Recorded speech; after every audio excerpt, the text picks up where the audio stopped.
bringing her forward and introducing her.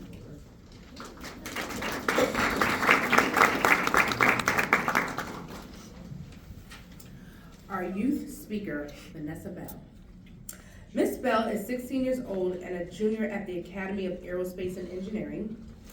She actively participates in community and volunteer activities with significant roles such as Deputy Commander for Support in the U.S. Air Force Auxiliary Civil Air Patrol for Royal Chaplain Composite Squadron in Connecticut, and a researcher in competitive international science program called Up Next Sciences Research Competition.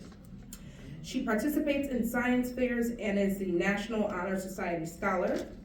Vanessa is a nursery intern at her church and helps with church communications. And after she graduates high school, she plans to pursue a major in biomedicine with a focus on pharmacology, and then earns her master's in that field. In her spare time, she exercises, spends time with family and friends, enjoys nature, painting, and learning from current events in science. Please let me introduce to you Miss Vanessa Bell.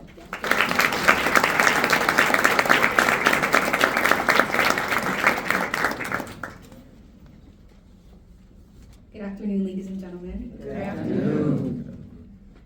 I'm pleased to be in front of you today and have the opportunity to speak about Dr. Martin Luther King Jr., his legacy, and how it affects you today.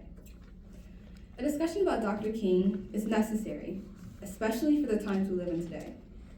Would you all agree? Yeah. It's important to give this speech for people my age today so they can see what people my age back then did to fight for our rights. To fight for the dream that Dr. King described, the promise he reflected, and the social justice he demanded. Looking back at history, Dr. King and countless others have demonstrated bravery and leadership in many ways, like during the Montgomery bus boycott, where they were faced with biting dogs, being beaten by clubs, and even death.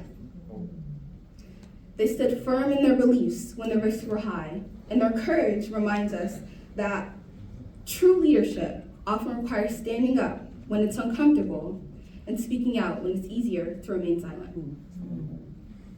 In my own life, I'm fortunate to benefit from Dr. King's legacy by being involved in diverse organizations and magnet schools. For minorities as a whole, his legacy has brought great progress since the 1960s.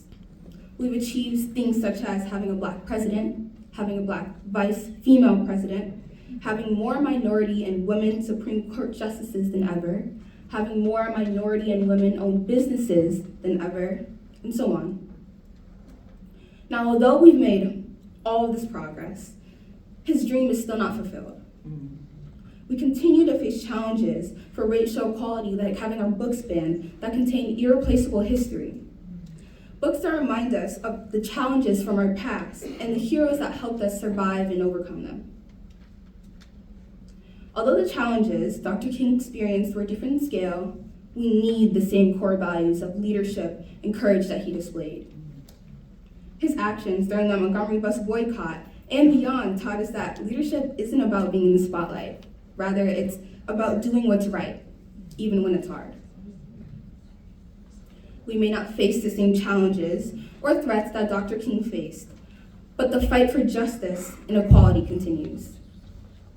Sometimes, leadership means being the first to speak out against what's wrong, even when others remain silent. Dr. King showed us that passion paired with courage can truly help us change the world. His legacy continues to impact youth leadership today by providing a blueprint for us to follow.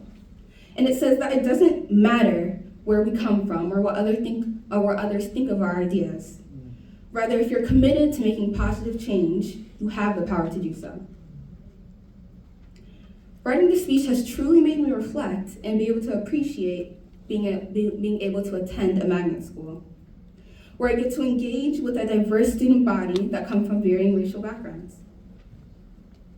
Being a part of a community that doesn't look like everyone is a privilege that Dr. King's efforts have provided, and it's one that shouldn't be taken lightly. as a team member and a community leader, a diverse team is important because of all the different experiences, cultures, and expectations that are brought to the table, making the group richer and sharing unique perspectives. Now, before I conclude, I would like to leave you all with a few action steps on how we can continue to honor Dr. King's legacy. Firstly, we can organize. We can consider creating or joining an organization that addresses social justice issues in our community. Secondly, we can speak up.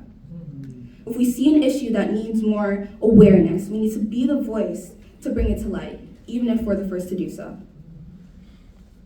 And finally, we can take action. Don't wait for the perfect moment. Every small step contributes to a greater wave of positive change.